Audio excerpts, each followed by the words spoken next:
employees want three things. They want to be compensated fairly for the work that they're doing. They want an opportunity to grow and progress in their career. And they want to be recognized for doing good work. Welcome to Voice Activated, the podcast dedicated to unlocking the power of employee feedback. I'm Sean Fitzpatrick, founder of TalentMap and your host.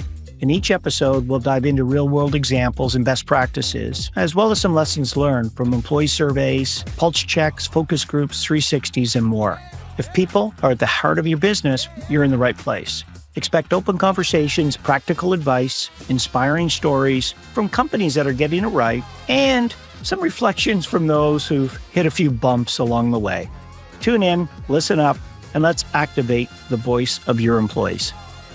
So when we talk about HR, the conversation often gets tangled in tools, platforms, programs. Often the assumption is better systems means bigger systems.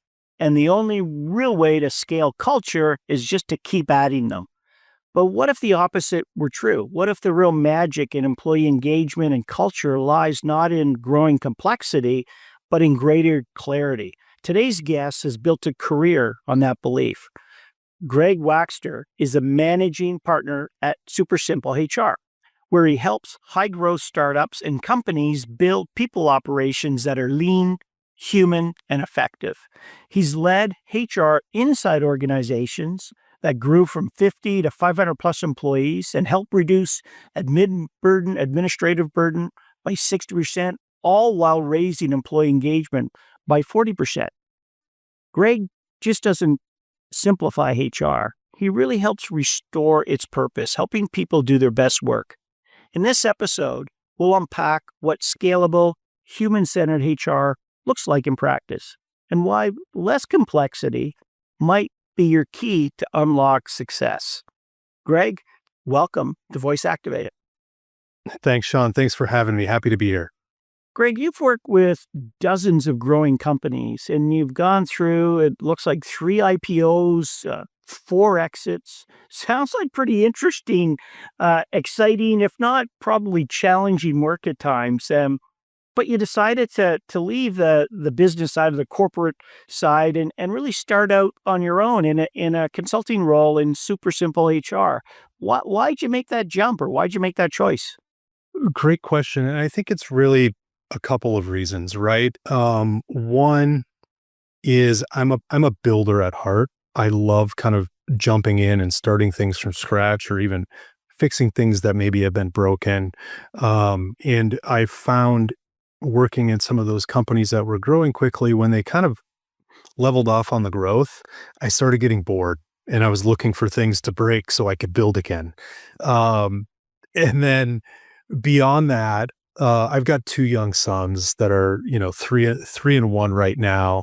And as I'm looking forward in what I want to do, I want to kind of engineer my life in a way that work fits into it and provides me the flexibility to set the hours that I work, who I work with, what I'm working on, those types of things. I've spent 20 years in the world of HR, and it's a very broad spectrum of things that I've covered and done.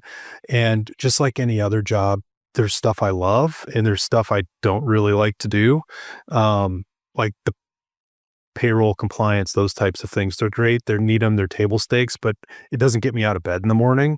And so engineering the work that I'm doing in a way that I'm fired up every day, I'm ready to help my clients in the best way possible, get the best results for them. And so it's just a new way of thinking for me over the last 3 years of what do I want in my life and how do I make work fit into it, rather than how do I fit my life into my work schedule. Yeah. And yeah, it sounds like given the background experience you've had, especially going through so many changing organizations, you probably have a unique skill set that you can bring to these other ones that are going through similar processes. Yeah, there's not a ton of people that I know that have got a background like mine, which spans Fortune 500 to executive recruiting to, the aforementioned 3 IPOs and 4 exits at fast growing companies. So I've got a unique skill set that kind of allows me to see around corners in terms of I know what things break when. right? Yeah. And Yeah. so it's like, how are you able to avoid some of that stuff? Hmm. Because typically when, let's say you're a Series A company, you might have 60, 70 employees, and hey, I just got this round of funding. We need to double in size. Hmm. Well, your budgets tend to be limited. And so you might be getting kind of a first time HR director in the role that hasn't done this stuff before. And so they're kind of figuring it out on the fly. And it's like, well, you're going to have to figure it out on the fly at 100 people, at 150 people, at 300 people, because the nature of what needs are there for the people operations for HR change. And so that's where I kind of come in on the fractional side, which is, yeah, you're going to pay a premium for me to work quote unquote part-time or whatever those hours look like, but I'm able to do things a lot faster. I'm able to put things in that work and that scale. So you're not putting in a performance management process at 50 people and then having to redo the whole thing and retrain people at 100 or 150 people. Because you hit sort of ceilings, I guess, eh? Like from 0 to maybe 50, it looks pretty similar. But then from 50 to 100, once you get to 100, okay, now you got to rethink all of the processes and the systems because they'll break again as you grow and grow, sort of those ceilings that you run into. Okay, interesting. Yeah, All right. and I think, when you think about a 50-person company, Yeah. you can still kind of get everybody in the same room. Yeah. Right? Yeah. Decisions can still be very centralized with the founders. Um, and it tends to be a very kind of, hey, we're running on vibes, everybody's bought in, let's go. Um, Once you start getting to that 75, 80 person kind of size, that stuff starts to break down. Your founder doesn't have direct communication with every employee in the Yeah, you get company another anymore. layer of management in there. So you have to be more strategic and more purposeful about how you're communicating, what you're communicating, what's important. And so those are just the things that's like, okay, well, how do we build some of these things simply? So simple to understand, simple to use, simple to implement, that scale with you. And that's kind of why I made my company Super Simple HR, right? It's really focused on the foundational stuff, not the fads. Like, I know we're going to talk about culture and those types of things, but Yeah.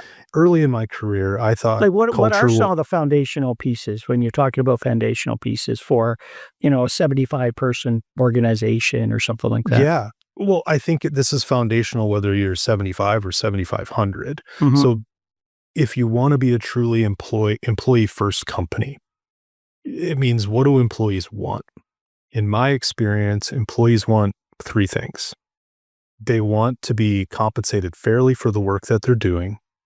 They want an opportunity to grow and progress in their career, and they want to be recognized for doing good work, right? Whether that's a pat on the back, a raise, a bonus, whatever the case may be. Those are the three core tenets that I see in every organization that's successful is doing right. So from an HR perspective, it's what are the programs, processes, philosophies that support those three tenets. So it's typically going to be some sort of performance management system. And I don't mean annual reviews. I've been saying for 15 years that whole process is broken. I'm really talking about feedback mechanisms. Do people know what's expected of them? Do they know how to deliver it? Do they have the tools necessary? And are they being provided feedback on what's working, what's not, and how can they grow, right? The other piece becomes, compensation. So what's your compensation philosophy? Is it clear? Does everybody understand it? Or does it feel like somebody's sitting behind a curtain making the Right. decisions? Yeah, And where's yeah. the clarity, right? Yeah, yeah. Um, Another big thing is just what I like to call job architecture, job framework, right? Mhm. So you've got every level mapped from your entry level, assistant all the way up to your C-suite with clear ideas of the scope of the role, the decision-making priorities, and kind of what are the lines of progression and what needs to happen. So those things in and of themselves are big undertakings. Mm. But Yes, they if are, you yeah. Yeah. if you can make them easy to understand, super transparent and easy to use, now everybody knows. You're basically handing an employee, here's the map. Go choose your own adventure on what you want to do within this organization as long as you're performing. It's surprising though, not all even large ones have all those core foundational pieces really nailed down. A lot of organizations struggle with them. The accountability, the progression, all of those types of things, not always sort of in place. So it's interesting how you're working with small to mid-sized firms, trying to get that in place early on is probably a good thing. Yeah. Yeah, it's way too hard to kind of clean that up after, you know, you've scaled from, call it 50 to 250, because there becomes some learned behaviors and learned processes, whether they're documented or not, that become the new normal. And now some people like them, some people don't, and you're kind of fighting an uphill battle on getting everybody to fall in line. On the same page. Yeah. Yeah, and it's well, we never did it this way. Well, yeah, because it may have worked then, but it's not going to work now. It's not going to continue on. Yeah. It's not going to help you achieve Right. what you want. Yeah. Yeah. Now, so in your consulting role now, I assume you come in and things are probably pretty messy inside of organization, depending on your client. Some might be overloaded with stuff, maybe lack of clarity. Maybe a point. What are some signals or signs that are sort of telltale signs that you see fairly early on? That the HR functions either working really well and supporting the people, or really not working well at all, and just needs a revamp. Are there any signals, signs, or things that are sort of early indicators? Yeah. So it's kind of a mixed bag, right? So I'm either the first one in and they have nothing and they're just dying for like some sort of process. That Right. one's Some kind of easy, framework. right? Yeah. Yeah. Right. The other one is like, hey, we're ready to kind of jump to that next level, and we've got all of this hodgepodge of stuff, but it's not really cohesive. And so I think one of the big signs is, are people using the tools, processes, and programs that are in place? Is it making their life easier, or is it a box checking exercise? In my experience, most of the time it's a box checking exercise because, like, let's use performance management as an example. Some advisor or some employment law attorney said, you need to do this so you can cover your butt if you need to let anybody go. It's like, well, okay, great, but is it valuable? Is it adding value to the organization? Because if it's a box checking exercise, nobody takes it seriously. It's Right. like, let's just get this over with Get and it done done. Yeah. Yeah. with. And I think too, at least there's also a bit of, and I know how HR as a profession is kind of viewed, right? Like my brother-in-law still insists on calling me Toby Flenderson from The Office. So Yeah. there is a bit of compliance that Oh, has to go sure. on. Yeah. Yeah. But if you're over indexing on that, and in any HR function or team or person is just looked at as like the hall monitor, that's not valuable either, because you're taking up people's time with enforcing policies that may or may not be even used, right? So I stepped into one company where the handbook said one thing, managers were doing another, and the executives thought something else was happening, right? And what does that do? It leaves employees confused. And if employees don't have a clear like understanding of the why behind things, spoiler alert, they make up the reason for themselves. And that's never good when they have to connect A to B, because it's typically some sort of conspiracy theory, or, oh, Sean got promoted because he's so-and-so's cousin, right? When it's like, no, Sean got promoted because he's kicking ass, but we don't have a clear policy in which to manage to that. Right. Right. Interesting. Yeah. Some of the survey work we do, we often get interesting insights. I think they often relate to stuff like that. For example, we'll get, our executive team doesn't walk the talk or doesn't do what they say. And of course, when you share that information back with the executive, they're like, well, what do you mean? Yes, we do. I don't think they realize the things like it's almost, I don't mean this in a negative way, but there's a lack of integrity in the systems or not they're not hypocritical on purpose. They're just don't realize that the executives say one thing and they do, and they're not realizing that there's underlying systems that are sort of talking against it or going against what they're saying. They're probably not even realizing that that's what HR sometimes have implemented, and it really doesn't support the direction that they're trying to go. And you'll get feedback. This is anonymous feedback we get. It's like, oh, they don't walk the talk, or they don't, do what they say they're going to do. And often it's relating to, one example is, you'll get, oh, well, I wasn't, supported on professional growth opportunities. And executive, well, we have a budget, we have time, they can do that.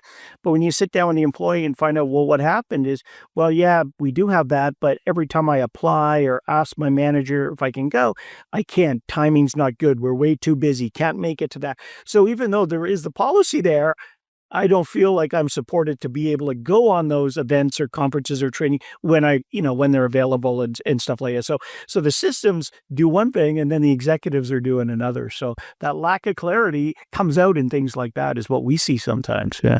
Right. And I think too, like on that point, I think there's an importance of listening in terms of the employees and getting the surveys, but it's sometimes less about what you hear and more about what you do to address it, right? I worked at a company, this was a little earlier in my career, and spent a ton of money, did a lot of work around an engagement survey, got some very actionable things that we could do. And I remember one executive in particular, had a big meeting, 3 weeks after all the results and action plans and everything, and said, we're going to fix this, and then never talked about it again. And it was the follow through that pissed everybody off, right? It's the idea of, don't ask me for my opinion if you're not going to do anything about it.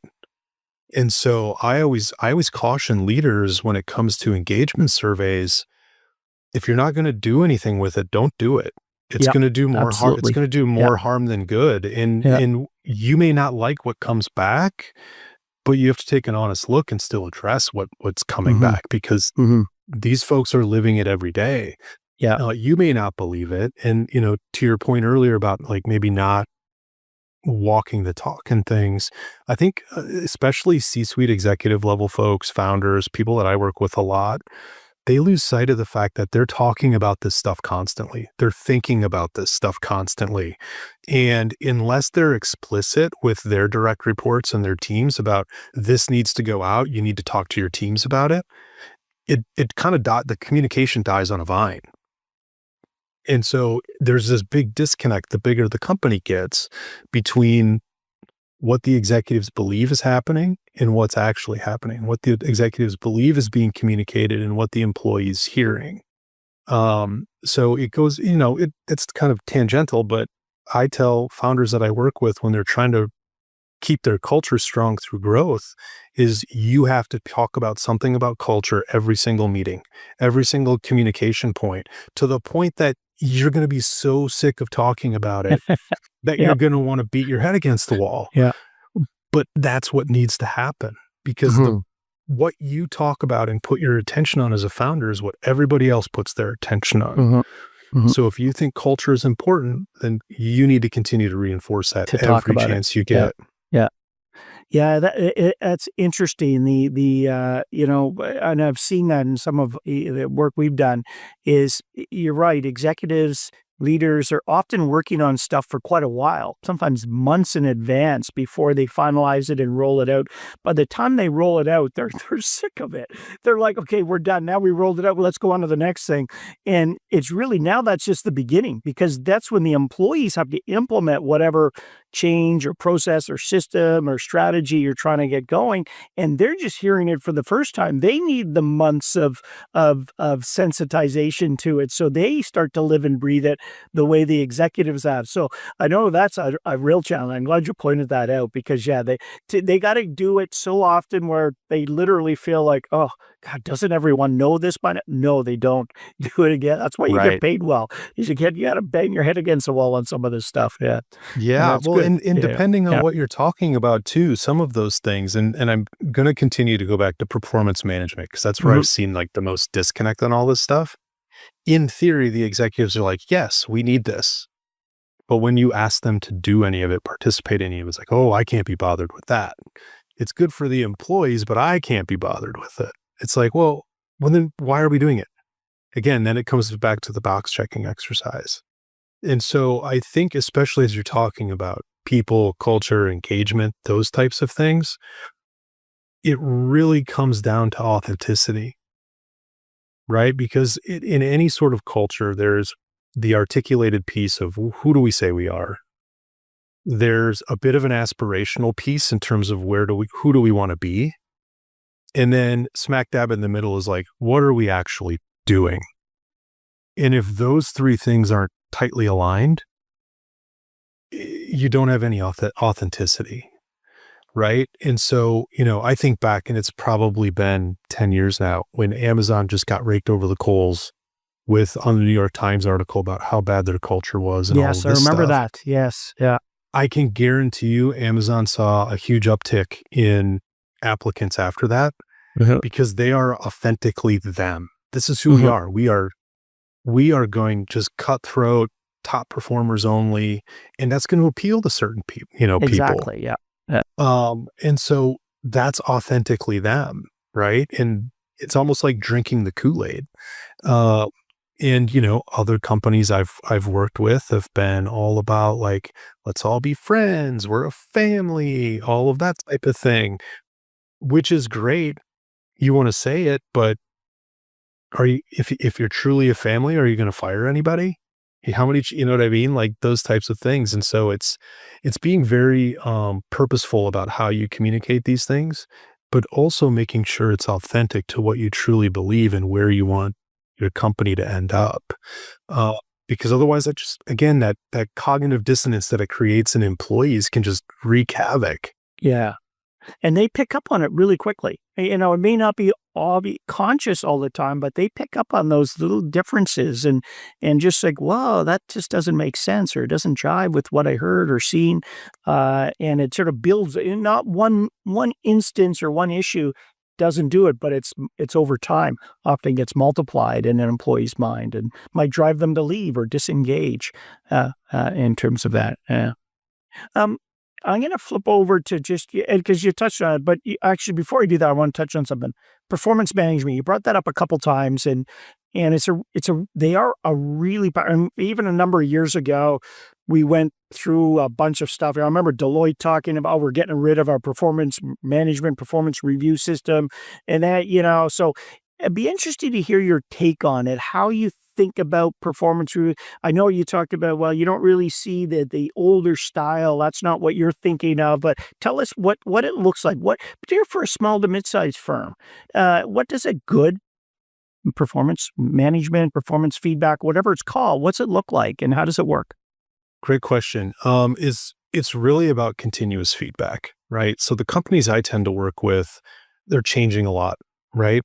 So it's not an established company where they're like, we're going to grow 10% this year. Here are the 6 corporate goals we have to get there. And they're not changing, right? Like we're talking about companies who set goals for a quarter and have to change them halfway through. So the idea with kind of my philosophy, my process on it is it's more frequent with less of a lift, right? So it's meant for managers and employees to meet at least every other week. And it's a simple check-in. 1 to 10, how you feeling and why? What's going good? What's going bad? And what roadblocks do you have, right? And then at least once a quarter, the manager and employee sit down and talk about that employee's growth plan. Where are you headed? What things can I do to help you get there? What training do you need? Where are the gaps? Those types of things. And you give training to both the employees and the managers because you really want the employee to own some of this conversation as well. They should be driving these every other week. They should be driving their career conversation. Because if you have a growing team, let's say you're an engineering manager and you have 10 people underneath of you, you're going to be spending a month of your year just, driving these things. So you want the employees to own their own career, right? And they should be driving these. It gives ownership to them on their goals. It gives ownership to them to speak up and say, this doesn't make sense to me. Why is this one of my goals? This doesn't fit with where we're going as a company, right? So it helps promote some of that bottoms up thinking and in an ownership culture. It also helps promote a regular culture of feedback where people are comfortable giving and receiving. And there's a lot of training, a lot of tools, all of those things that can be provided. But ultimately, this is going to be the biggest driver to the success of your organization in terms of raising issues up to the top to be solved, strengthening your culture because people know exactly where they stand, how they're growing, how they're doing, those types of things. And it's an additional opportunity every one of those meetings to reinforce your values. Not just what are you delivering, but how are you delivering it? How are you showing up every day? And how are we showing up together as a team? So those programs aren't just philosophical. I've put them in. I've seen them in action. I've seen them kind of change the game from a engagement perspective, right? There's ownership. It's not just, oh, my manager gave me these goals, so I guess I got to do them. They don't ask about them anymore. And all of a sudden it's the end of the year and I'm only getting a 2% raise because I didn't get these done, but it doesn't even matter anymore. We haven't talked about this stuff in 9 months. And so it's that idea of the continuous feedback, That ongoing, so any one issue is not a great big issue because you're addressing it on a regular basis or, every 2 weeks, it's gonna come up. So it doesn't get so big that it becomes like, oh, right. And then you get to compensation time. There are no surprises. Everybody knows where they stand, right? There's going to be a handful, I look at it as like a bell curve for that stuff. Like 10% of the people are going to get outsized rewards. There's going to be a solid, 80 to 85% of the people that are going to be middle of the pack, the 3 to 5% or whatever your budget is. And there's going to be a handful of people that aren't going to get anything because they're not performing. And then you're having other tough conversations with them, but it's not a surprise. It's not like they're getting caught off guard. Like, unless it's like a going out of business, like layoff, nobody should ever be surprised about getting let go for performance. yeah, interesting. You talked about one important part of that, and I really like that thought, that regular, and you're right. I like that idea of you shouldn't be surprised. You should have a pretty good understanding how you're doing, but that only comes from regular feedback. It's not coming from just once a year.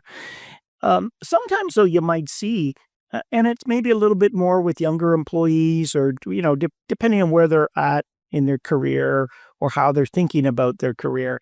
But when you sit down, well, what are your goals for the job, your task, your personal career? Sometimes you'll get a bit of a blank face or a bit of like, I don't know, don't you set the goals or what, tell me what to do and I'll do it. So I guess I wonder, how do managers or how could they deal with stuff like that? Does that just happen? Just give it time. It'll start to embed in their thinking or is there some way to progress that? Yeah, I think it's, again, just through conversation discovery. I mean, especially if you're talking about like a personal development, right? The manager needs to put themselves in a position to be curious. Don't expect a just out of college to 3-year person to have their life figured out. Right. Yeah. Right. Yeah. I mean, I'm one of the few people that I know that got a degree in what I'm still doing. Mhm. Right. Most people switch, all sorts of different stuff. Sure. Right. Yeah. And so it's like, don't expect them to know anything really. So from a delivery standpoint and like, what are their goals on the day to day? You can help them with them the first couple times until they get their feet underneath of you and underneath of them and understand the business. For their career, it's just about asking, hey, I know you're 1 year into your career, you've done X, Y, and Z. What's the things that really like lit you up? What are the things that, you're excited to work on? let's talk about how we can play to those strengths Yeah, work on those and strengths. Yeah. right, and play to those. Like, yeah, you might have some weaknesses we can cover up, but let's not spend a ton of time trying to fix those because Hmm. you don't like doing it anyways, right? Right. Right. Yeah. And Yeah. let's figure out how to steer that. And in some cases, it's not just the manager that owns that, right? The manager needs to be confident enough and aware enough to say, like, I need to raise my hand and call in somebody else to help, whether that's their senior leader, whether it's somebody like me that can sit down and help guide them on how to do it, because it all comes with practice, right? So you may have a first-time manager managing a first-time employee. So it's like, okay, where are the tools at? How do we help enable that? And while the principles all tend to be the same, the um, based on the company, it's going to be a little bit different on how it's executed. Hmm. You bring up sort of one area that we see a lot, and that's just around that middle manager. So maybe not the executives, not the front line. They're often middle managers are often caught in the crosshairs. They're expected to drive the culture, emulate the culture, implement the systems with their team, make sure they're compliant, but they're not always equipped, right? Or well equipped. Sometimes they were the good performer on the team. They get moved up because the company's growing quickly. Easier to bring someone that knows our company, move them up as opposed to pulling someone from outside the organization in. How can companies, particularly small to mid-sized companies, how can they better support that layer of leadership? Are there things that they can do, in respect to things like performance management, but it could be anything around culture and people and engagement that just better supports them to be better leaders? I think it's depending on what we're talking. Like, first of all, like we can't dump all of the culture stuff on that level Yep. of management. Good point. Yeah. It's everybody's job to support the culture, whether you're that entry level person or you're the C-suite. And the tone gets set from the top and reinforced at every level below that.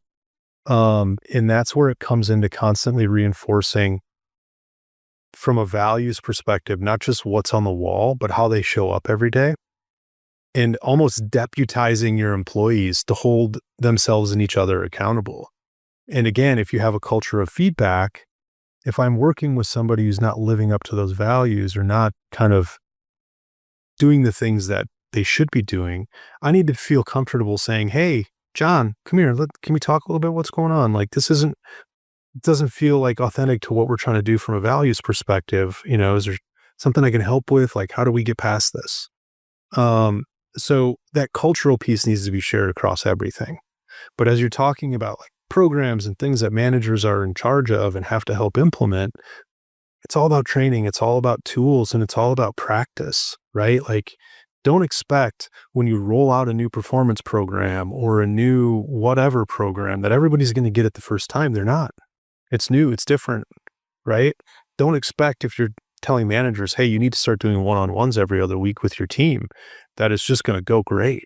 Right. They Yeah. need Yeah. they Yeah. need the tools and the guides and the practice in order to get better, Yeah. right? The talking Like, scripts, all of that, the prompts, the reminders, all that stuff. Yeah. right.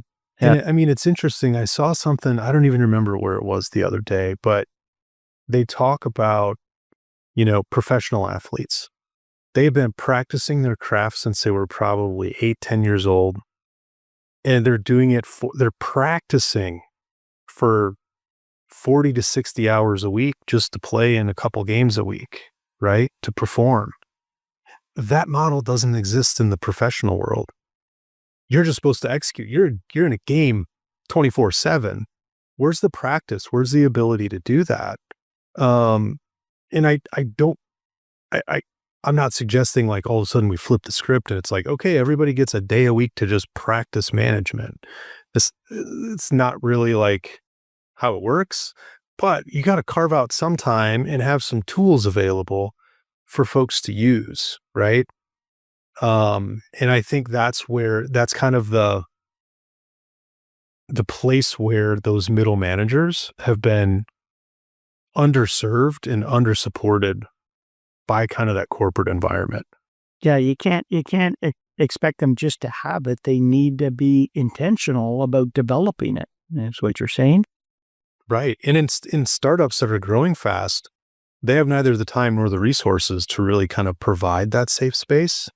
So you're asking a high performing individual contributor to now manage a team of 5 of their peers and figure it out.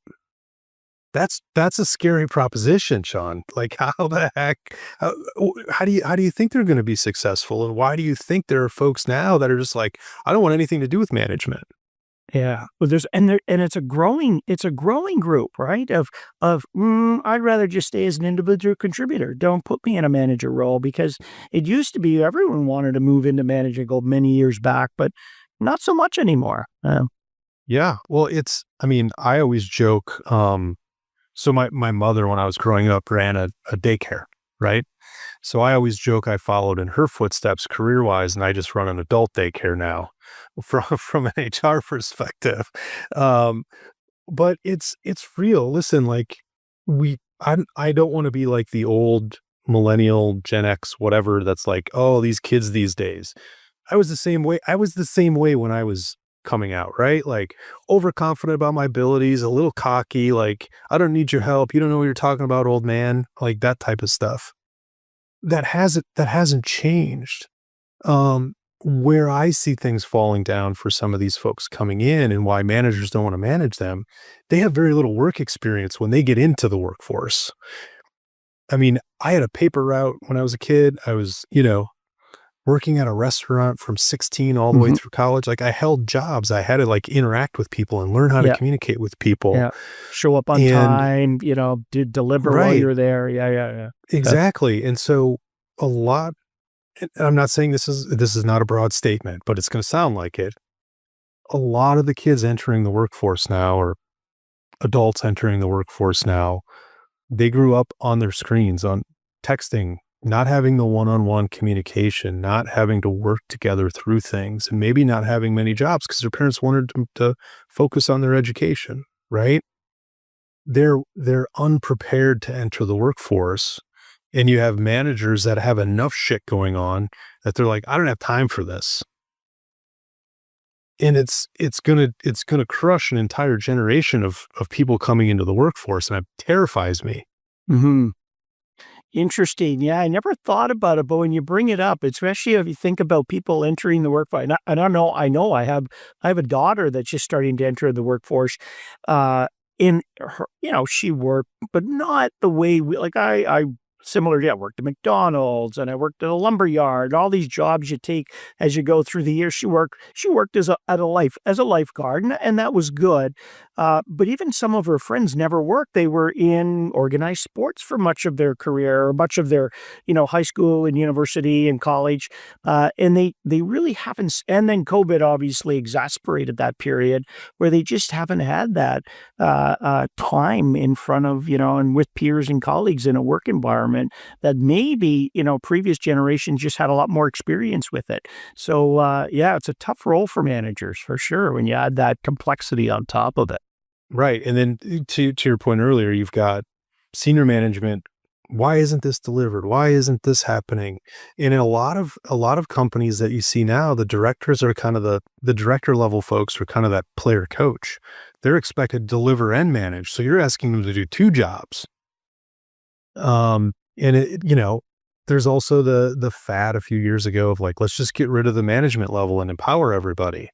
Well, what happened? Nobody was held accountable. So then in come back the Right, managers. right. Yeah. Yeah, it's a challenging role for sure, and anything that you can do to help them is, I think, companies value it more and more. I think now at times. I'm gonna flip over to some of your consulting work, and particularly around trust. And this is, how do you go about building trust? So you work closely with, executives and managers, employees of different types, and they're trying to do things quickly. Just tell us, so how do you go about building trust, especially when you walk into a new client, you're an outsider, and you're maybe asking them to implement something or change something and do it at a certain pace to help keep up with the pace that they're maybe launching products or growing the company. How do you go about building trust with clients, employees, managers, executives? Great question. So when I join, I listen. I shut my mouth. Just the only thing coming out is questions, right? Listen, fact find, to as much of the truth as I can of what's actually going on, reflect it back then to them and say, this is what I'm hearing. What am I missing? Is this untrue? Does this not resonate with you? If not, why not? Let's talk about it. Mm-hmm. And then it's just starting with little wins, right? It's, hey, you want this compensation philosophy. Great. Let's start with a little piece of it. Let's agree on that. Let's start building momentum. And it kind of goes back to my philosophy about simplicity and easy to understand, easy to use, those types of things. If you can't go into a company that has like no process and all of a sudden drop in the stuff that a Fortune 500 company is using. Right. Been doing for years and mature about too the much. systems. It's too much, right? So, and I know I'm overusing the performance thing. It's just a hot topic right now with some of my clients. I'm not going to roll out an entire program until we know that the feedback's working, the regular one-on-ones. So let's start with that. Let's start with one pilot group, maybe one department. Let's start it. Let's get it going. Let's figure out where it might fall down over the course of 4 or 6 weeks. Then we roll it out to everybody. Okay, I've got some little wins. Because what I've found even in bigger companies is there's a bit of like the new toy that everybody wants, right? So if one executive is being like, oh, we rolled this out, it's fantastic, then everybody falls in line and wants it, right? So I think to kind of get to the crux of your question, I listen, I ask a lot of questions. I show that I'm curious and I'm not a blowhard know-it-all consultant that's just like, you need to do this, this, and this. And they'd be like, well, we tried that, or what do you even know about us? That doesn't resonate with us. Because with the beauty of all of these foundational approaches is they're easy enough to tweak or mold to make them authentic to the business that I'm working with, and make it work for them. Because ultimately that's what they need. They don't need something off the shelf. Yeah, the off the shelf thing's going to work, but it's not going to resonate with anybody. Interesting. So it's almost like, that whole idea, just listen first and just understand, that was it, Stephen Covey, I think, listen to understand, so that whole start there. And I like that second part of just this guy, it reminded me of something I heard just recently, progress over perfection. So don't try to drop a system in and expect it to work. Just do little pieces and try it as a pilot, refine it, make it better, and then sort of start building out on the tools. And just get progress. Get started with something small. I think that's good. Well, I think, sorry, real quick, if it's not useful for people, again, it just comes back to what we talked about at the beginning. It's a box checking exercise. Mm-hmm. Mm-hmm. So if you roll it out and people are like, this doesn't really work for us, it sucks. Okay, well, let's figure out why and let's iterate and keep trying. Yeah. Sorry, go ahead. No, it's that whole iteration, right? That's it. And I think that's really valuable to start small and just try it, and then not and expect maybe it's not going to work. Well, maybe try something else, but sort of getting that immediate. It's sort of like software, right? You sort of want to build software in an agile mode, get a little bit of it out, test it, get feedback, build on it again, as opposed to that old traditional waterfall model where, okay, let's have all the requirements set up 6 months in advance and then send the software team out in a corner for 6 months to develop it. And then the big release, and then find out that, oh, well, either requirements have changed, the world has changed, or what they built really doesn't meet the day-to-day needs of the users, right? I like how HR is applying some of that sort of, iterative, sort of agile sort of approach of things. That's good. I have a couple of closing questions. One is, around, how people listen. And the other one I want to hear about, just what's a mindset shift you'd like the audience to have. But the first one, so if you were the CEO of, let's say, some of your companies are maybe 250 employees or 500 employees, what's the first thing you would change about really how that leadership team goes about listening to its people? How does it go about understanding what they want, what do they need? Especially you talked about as they get bigger, once they hit 100, 150 people, it's hard for the executives to know what's going on in the organization and what people really think about. So what are some things that you would change, or the first thing you change around how organizations approach that? Um, I think one is just listen authentically, listen with purpose. Don't, the in past lives, engagement surveys have gone out and executives don't like what they see. And they're like, oh, I know who said that. Well, who cares? Who cares who said it? Somebody said it. There's some truth there. Or it's like, I don't agree with that, so I'm just going to discount it. You have to go into it in a way of like, I want to hear everything. I want to take in everything. I want to process everything, because where there's smoke, there's fire, right? Whether it's one person, or if one person's got the kind of guts to say it, somebody else is thinking it, right? So that's a big piece. I think the other thing is what we talked about earlier. You have to do something with what you hear. You have to have a plan. Even if you get the results on a Tuesday, it's like a quick little pulse survey, and you turn around on Friday, even if the answer is no, we're not addressing that. At least it's an answer and it's a direction, and it's a quick turnaround of, we heard you. We're not going to do that, with a bit of a why behind it. Yeah, I like that first, I agree. Got to follow up, got to do something if you're going to ask. But that first part, you talked about the importance of the executive's mindset around how they're thinking about feedback, and not going in with a predisposed way to approach, just having an open mind, a beginner's mind in a way, to sort of think about, okay, how am I going to receive this feedback, and just listen, really be open to it and listen, and not judge. So I really think that that's really important. I like the talk on that. Last question. What I want our listeners to walk away with, just sort of a mindset or a way to think about how to simplify, scale, and really humanize or change their people practices. What would you leave the audience with around one of those things? I would say, and this kind of tacks onto your point before, but think about HR in people stuff as like a product role, a product strategy, where your product is your people. How do you optimize your people, right? There's going to be new releases. There's going to be iterations. There's going to be all of that stuff. But you also have to listen to your customer, in which, in this case, your product and your customer are the same thing. What do they want? What is useful to them? What makes sense? If all you're doing is checking boxes, you're wasting your time. You now have become the hall monitor. If you as an HR person wants to chase people around to get them to finish a performance review, you're doing it wrong. You're not adding value to the business. So I would say that's the big thing, is take your HR hat off every once in a while. Like, if you're doing it right, the compliance stuff takes care of itself. The policies are smart enough to be well written and understood, and you're just making sure people are staying in the lines.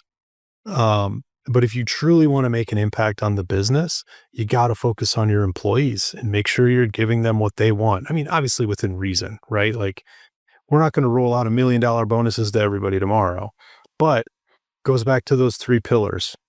Are they compensated fairly for what they're doing? Is there an opportunity for growth? And are they recognized for the work that they're doing? Good.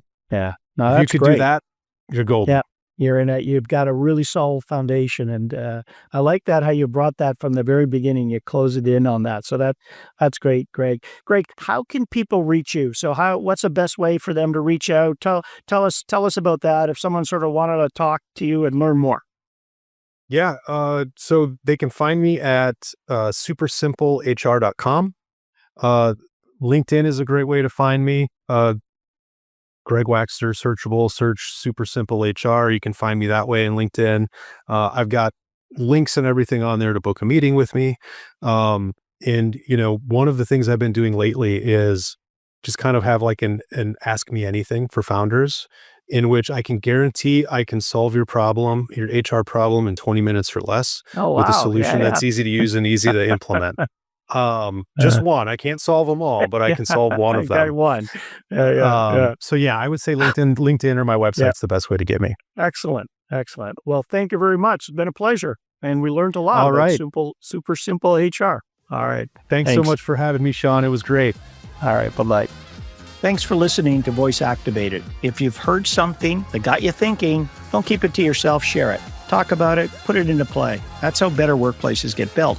When you're ready to move from insight into action, head over to TalentMap.com. You'll find tools, resources, and strategies to help you lead better with clarity, empathy, and impact. And make sure to follow or subscribe so you don't miss any more real conversations with leaders who know that some of the best ideas for change don't come from the top, but from those employees closest to the work.